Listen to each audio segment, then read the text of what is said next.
Hello friends, welcome to our YouTube channel. ఈరోజు fish కర్రీని చాలా టేస్టీగా ఎలా ప్రిపేర్ చేయాలో చూపించబోతున్నాను. ఒక స్టీల్ బౌల్ తీసుకొని నిమ్మకాయ సైజ్ అంతా చింతపండుని తీసుకొని ఇలా 2-3 సార్లు శుభ్రంగా కడుక్కున్న తర్వాత మనం నిండుగా వాటర్ పోసుకొని ఈ చింతపండుని మనం నానబెట్టుకుందాము. నేను ఇక్కడ 1/2 kg ఫిష్ని తీసుకున్నాను. అలాగే సాల్ట్ వేసుకొని శుభ్రంగా ఇలా తెల్లగా వాష్ చేసుకోవాలి. అలాగే 1/2 టీ స్పూన్ పసుపు, 1 టేబుల్ స్పూన్ సాల్ట్, అలాగే 2 టేబుల్ స్పూన్ కారంని తీసుకుంటున్నాను. అలాగే 1 టేబుల్ స్పూన్ జీలకర్ర, అలాగే 1 టేబుల్ స్పూన్ ధనియాల పౌడర్ని తీసుకొని కొంచెం అల్లం వెల్లుల్లి పేస్ట్ వేసుకొని 2 టేబుల్ స్పూన్ ఆయిల్ వేసుకున్నాను. ఈ మసాలా మొత్తం ముక్కకి పట్టేలాగా బాగా కలుపుకొని ఇలా మనం పక్కన పెట్టుకుందాము.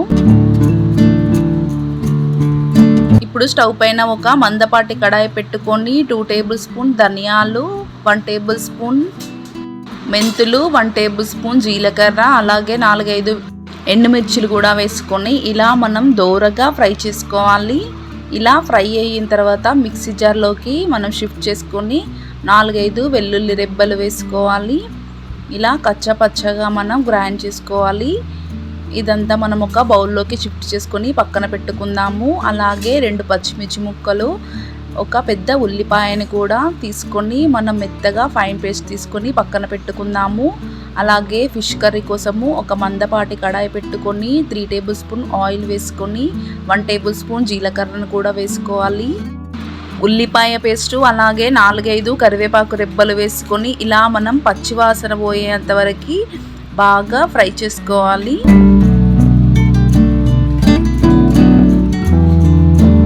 ఇలా ఫ్రై అయిన తర్వాత 1 టేబుల్ స్పూన్ అల్లం వెల్లుల్లి పేస్ట్ వేసుకొని ఇలా పచ్చివాసన పోయేంత వరకు మనం దోరగా ఫ్రై చేసుకోవాలి. తర్వాత చిటికెడు పసుపుని కూడా వేసుకొని ఇలా ఫ్రై చేసుకున్న తర్వాత 2 టేబుల్ స్పూన్ కారంని కూడా వేసుకోవాలి. 1 టేబుల్ స్పూన్ ధనియాల పౌడర్ని కూడా వేసుకొని ఇలా బాగా ఫ్రై చేసుకోవాలి.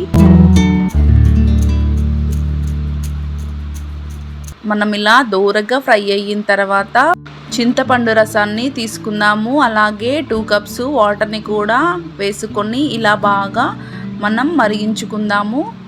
ఈ చింతపండు పులుసును మనం మరిగేటప్పుడు మసాలా ముద్దని ఈ పులుసులో వేసుకొని మనం బాగా మరిగించుకోవాలి. మనకు ఇలా మరిగేటప్పుడు మంచి స్మెల్ వస్తుంది. ఈ మసాలా ముద్దతోనే మనకి ఫిష్ పులుసు చాలా టేస్టీగా ఉంటుంది, చాలా బాగుంటుంది. ఈ పులుపును మనం లో టు మీడియం ఫ్లేమ్లో పెట్టుకొని బాగా మరిగించుకోవాలి. మనకి ఎంత బాగా మరిగితే ఫిష్ కర్రీ కూడా చాలా టేస్టీగా ఉంటుంది. ఇలా మరిగేటప్పుడు మనం కలిపి పెట్టుకున్న ఫిష్ పీసులను మెల్లిమెల్లిగా ఈ పులుసులోకి వేసేసుకుందాము. ఫిష్ పులుసు టేస్టీగా రావాలంటే మనకి ఈ మసాలా ముద్దతో పాటు పులుపు, కారము, ఉప్పు కరెక్ట్గా ఉండాలి. అప్పుడే మనకు ఫిష్ పులుసు టేస్టీగా ఉంటుంది.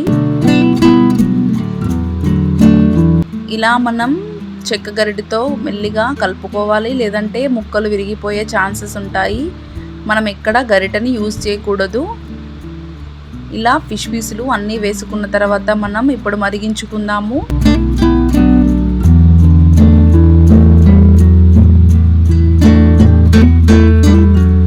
ఇలా కొంచెం మరుగుతున్నప్పుడు మనం ఒక క్లాత్ సహాయంతో ఇలా మనము తిప్పుకోవాలి.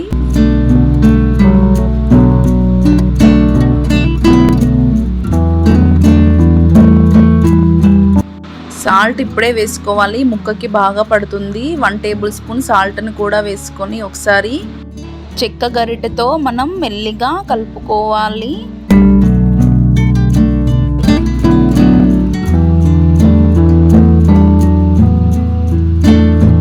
ఇలా క్లాత్తో మనం ఒకసారి ఈ ముక్కలను కదుపుతూ ఉండాలి. అప్పుడే ముక్కలు కింద ఉన్నాయి బాగా ఉడుకుతాయి.